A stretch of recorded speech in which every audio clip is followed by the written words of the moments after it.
Ricky Saints has arrived in NXT. And after a successful year on NXT, it's time for Ricky Saints to jump to the main roster. The question is, which brand is he going to be going to? To determine what brand Ricky Saints is going to go to, we decided to do the old-fashioned way, flipping a coin. So we flipped the coin. Heads is Raw, tails is SmackDown. We flip the coin and it lands on tails, so Ricky Saints is going to Friday nights. Ricky Saints is now a SmackDown superstar, and on his first appearance on SmackDown, he gets an opportunity to fight for the United States Championship held by Shinsuke Nakamura. His opponent is LA Knight, and Ricky ends up taking the L in his first match from SmackDown. Not a great start to Absolute Ricky, but another opportunity would present itself very shortly. At Backlash, a triple threat for the US title was supposed to happen with LA Knight, Damian Priest, and Shinsuke Nakamura, but LA Knight was found laid out in the parking lot backstage. I wonder who did that. With Ricky not booked, Triple H decides, hey kid, you're taking LA Knight's spot, go out there. And with that, Ricky Saints got his title shot regardless against Shinsuke Nakamura and Damian Priest for the United States title. At the end of the match, Nakamura hits a suplex onto Priest. Ricky Saints comes in with the Dominator to pin the United States Champion. Ricky Saints wins the United States Championship after getting an opportunity because LA Knight was found laid out. Unbelievable. After Backlash, Ricky Saints comes out on SmackDown to cut a promo as the new United States Champion. It talks about how this is the absolute era of WWE and does his pose. But LA Knight comes out with a bandage, probably, and says that he knows who took him out in the parking lot, and he's got footage. And look at that. It shows that Ricky Saints is the one that took out LA Knight at Backlash. And Ricky was basically like, yeah, I did it. And you know what? Sometimes you gotta take opportunities by the balls. And look what it did for me. I'm the champion, and you're just a loser. So who was right, huh? Well, LA Knight tells Ricky, so now that we're clear on the fact that you took me out, I talked to the general manager before I came out here, and he decided to give me a championship opportunity for your belt at Night of Champions. So I will be getting a 1v1 match against you for the US title. Enjoy the title reign, because you won't have it much longer. LA Knight then charges after Ricky Saints, but Ricky escapes through the crowd, and at Night of Champions, we're going to get a 1v1 match between Absolute Ricky Saints and the megastar LA Knight. So at Night of Champions, we got a US title match, Ricky Saints, LA Knight. Ricky hits the Dominator, but LA is able to kick out of it. So he goes for the second one, but Knight is able to escape from it, take him down with the standing elbow, a diving elbow, and a blunt force trauma to pin Ricky Saints for the 3. LA Knight wins the United States Championship. Wow, that really sucks for Ricky, huh? Damn. He wins the belt and then loses a week later. That kind of sounds appropriate, to be honest. After losing the United States Championship to LA Knight, Ricky Saints is kind of in a bind, but he does get another opportunity. I know, what a lucky man, right? Well, he gets an opportunity to enter into the Money in the Bank ladder match that's coming up. His opponent ends up being Santos Escobar, who's having his own issues in getting booked on the show, but that's the story for another day. And in the end, Ricky Saints is able to pick up the W here by defeating Santos Escobar clean. And Ricky Saints is going to Money in the Bank ladder match.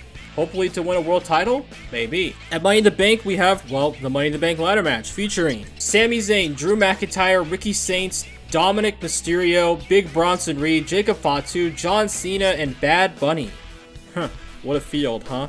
After a crazy, chaotic Money in the Bank ladder match, Ricky Saints looks like he's actually going to do it.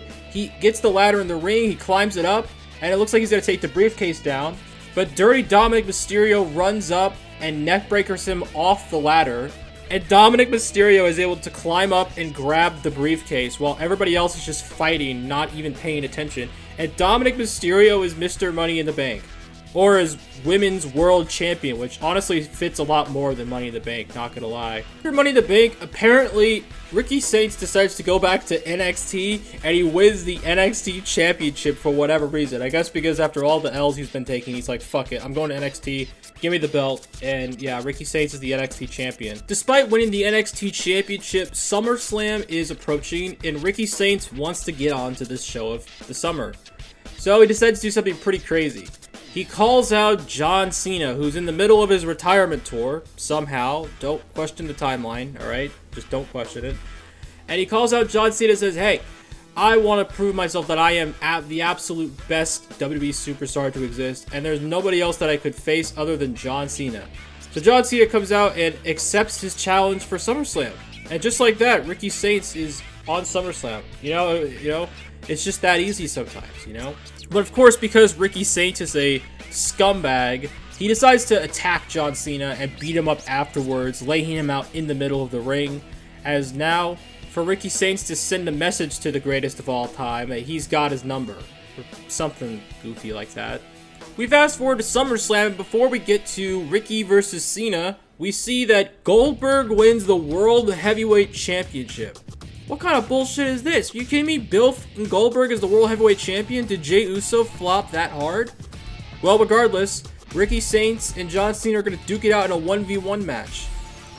And in the end, Ricky Saints is able to pull up the win. After he stomps a mud hole into John Cena, he picks his ass up and does the Dominator to Cena to pin him for the win. And Ricky Saints picks up the massive, big, fat W by defeating John Cena.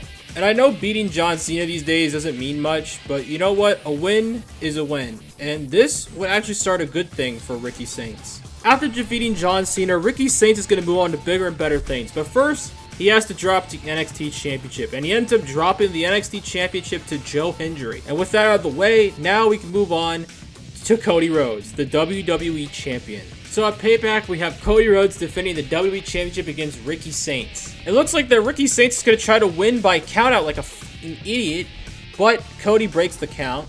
Cody gets back in, hits a crossroads that Ricky kicks out of, so then Cody just calls him up again, does another crossroads, and that's it. Cody Rhodes retains the WWE Championship after defeating Ricky Saints.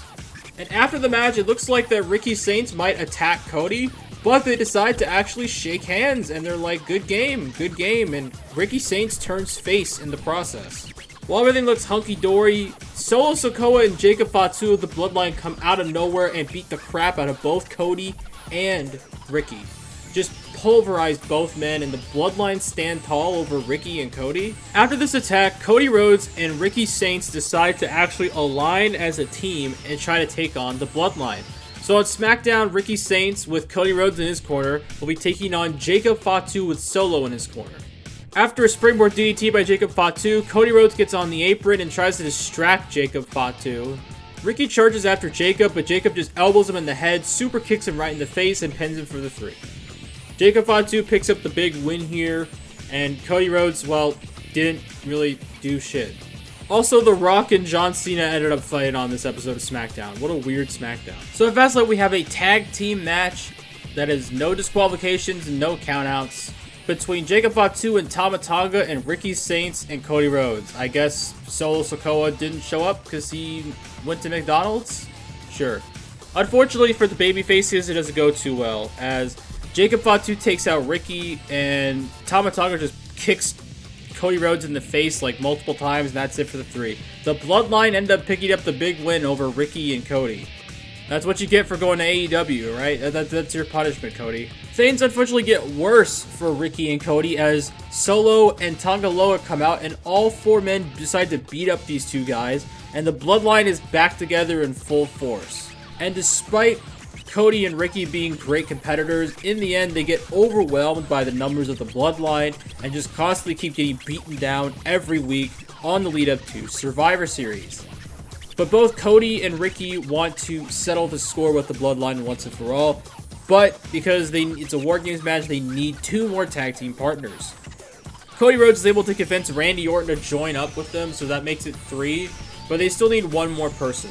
And in the end, Ricky Saints decides to go to US Champion LA Knight and tells him, hey, I know we've had our differences in the past, but how would you feel if you want to beat up the Bloodline with us?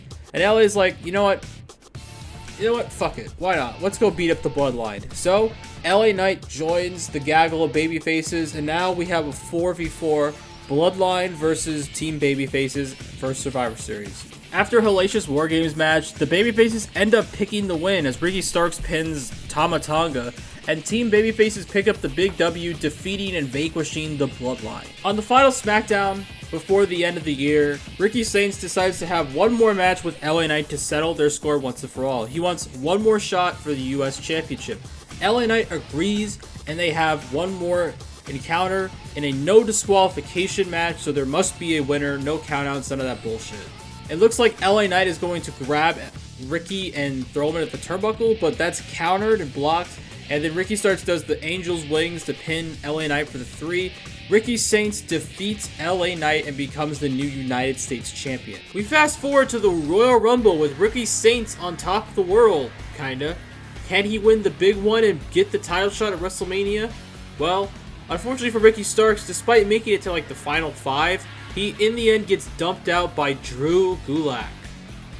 And yeah, he's not going to WrestleMania.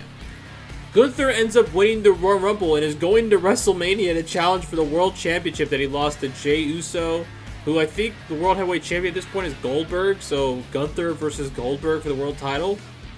That sounds like ass, not gonna lie, but yeah.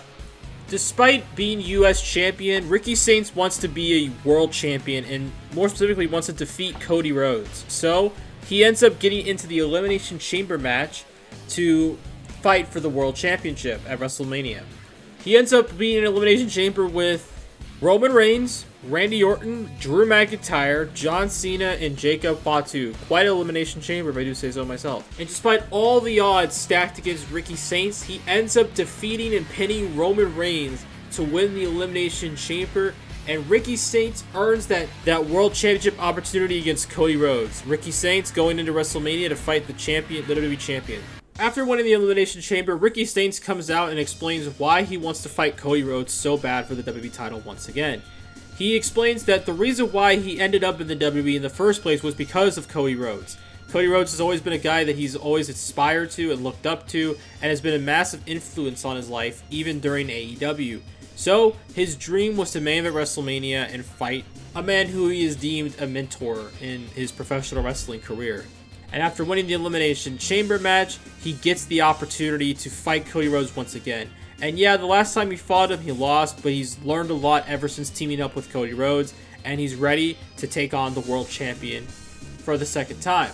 But Ricky also decides to add a bit of an interesting thing to this match. He decides that it's going to be a champion versus champion match. He will be defending and putting up his US title in this main event WrestleMania match. So, it will be WrestleMania 41, Cody Rhodes, the WWE Champion, defending against Ricky Saints, the United States Champion, title for title, winner take all. Cody Rhodes is interviewed about Ricky Saints and his thoughts about it, and he's actually quite happy how he's changed. At first, when he came on the main roster, it looked like he was going to be a sniveling little coward, but at the end of the day, he was able to turn things around and end up being a much better person. So Cody Rhodes is more than happy to give him what he wants. A title for title match at WrestleMania 41. And after another month of build, we make it to WrestleMania 41. Or WrestleMania, I don't know which year this is. Cody Rhodes, the WWE Champion, defends against Ricky Saints, the United States Champion, title for title, winner take all. This match would end up going on to be an instant classic, as these two men gave it everything they had to win. But Cody Rhodes was looking to finish off Ricky Saints with one more crossroads, but Ricky sees it coming and he blocks it, then hits the Dominator, and that is it. Ricky Saints hits the Dominator onto the champion and pins him for the 3.